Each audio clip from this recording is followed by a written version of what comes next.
Okay, going down, good. Coming up.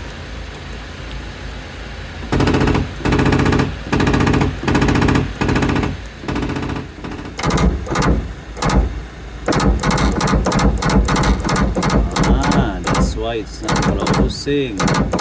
See, motor. That's why the window is not really closing on the top. So needs to change the regulator. Need to take this out. 1, 2 rivet. 2 rivets and 2 bolts.